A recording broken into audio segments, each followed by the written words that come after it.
Any questions? So what do we do about it? Creating good data management processes should be a part of that enculturation of your data. You want your people to be pretty protective of it. You want someone in a meeting to talk about a new channel and then say, well, how do they track? Because that person's sitting there thinking about how all the tracking channels are going to sync and where they're not going to sync, and how you have to play with the math to make sure they all can give you a picture that makes sense. So the first things you want to do is you want to clean up your data. Get the tracking handled, bring someone in to help you if you need to.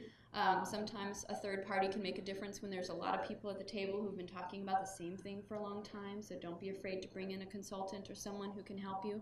Get to the point where you trust your data. Now understand, whenever you're looking at distinct systems, you're probably going to have some slight differences.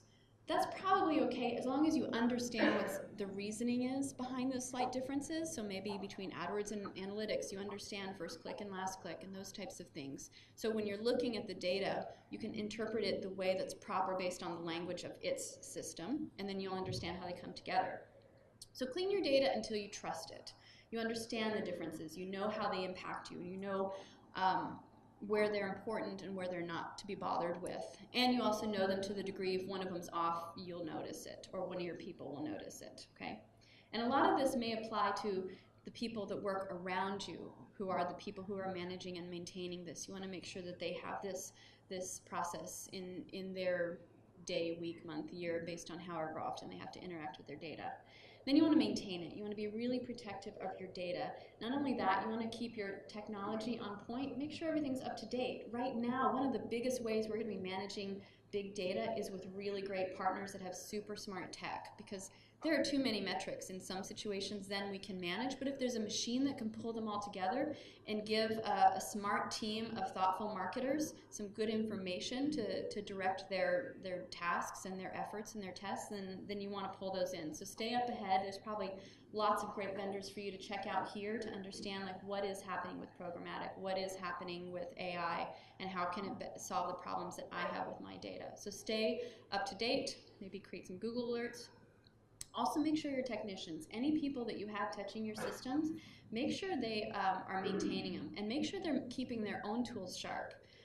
My people love Excel, and now they're all starting to learn R and Python on their own because they want to be better at manipulating data in new and different ways. So give them those opportunities. And then enculturate it, as we've been saying, enculturate it. It's really important. So make sure that there is a conversation for data in your company. Having reports is great, just make sure they're reporting on the right things and they're reporting when you want them. So if you have a team meeting every Tuesday, make sure you have the previous 7 days data when you walk into that meeting on Tuesday that you're looking at, and make sure everyone agrees that the metrics that matter are in that report. And there may be a variety. If you're talking to higher ups, or you are a higher up, you might want to see data a certain way. If you're in the weeds, you want to see it at a more granular level because that's where you're taking action. Any questions on any of this? So the thing to get is, this is kind of a silly question because metrics and performance management are really integral to your organizations, yes? Yes. So what are you going to do about it?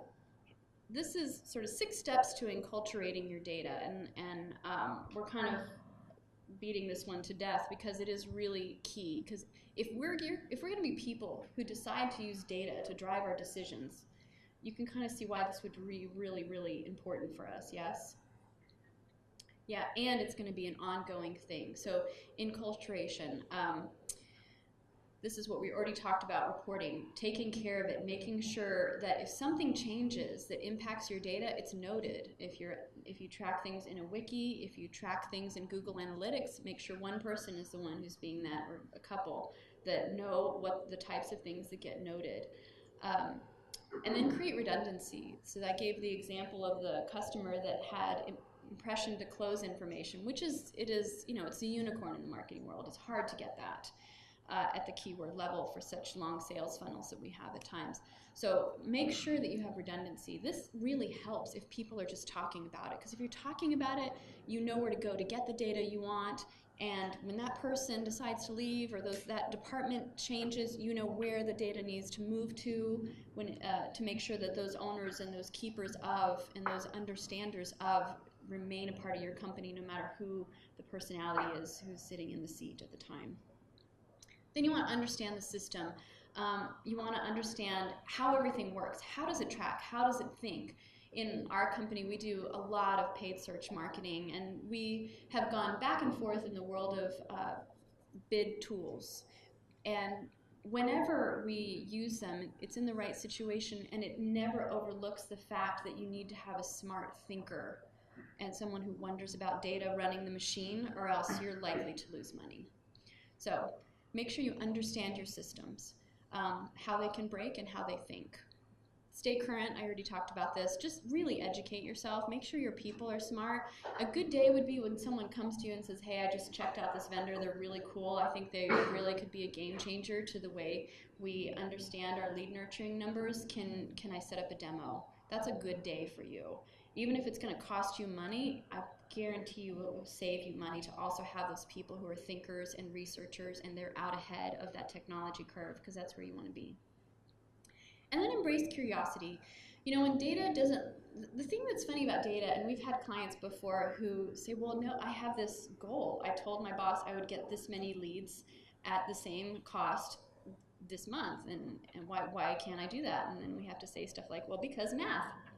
Sorry, math is impersonal. It doesn't care what you said to your boss. It doesn't care what your goals are. So whenever you have those situations where someone has to come to you with the bad news, you want to really applaud them, because as I always tell my people, the things you measure are the things you move. So if we know the bad news, if we know we have an 83% bounce rate, well, I'm definitely going to do something about that. So don't have it be the case that someone's afraid to come to you with bad data or bad news about your data, because those are the things you want to uncover, and you want to count on uncovering them. The better you get with your data, the more you're going to find out the things that you maybe don't love so much, but you can transform. So again, just coming back to this quote, the goal is to have a company or a marketing department or all the relevant people be these synthesizers that know how to put together the data, think critically, and help you make decisions about it.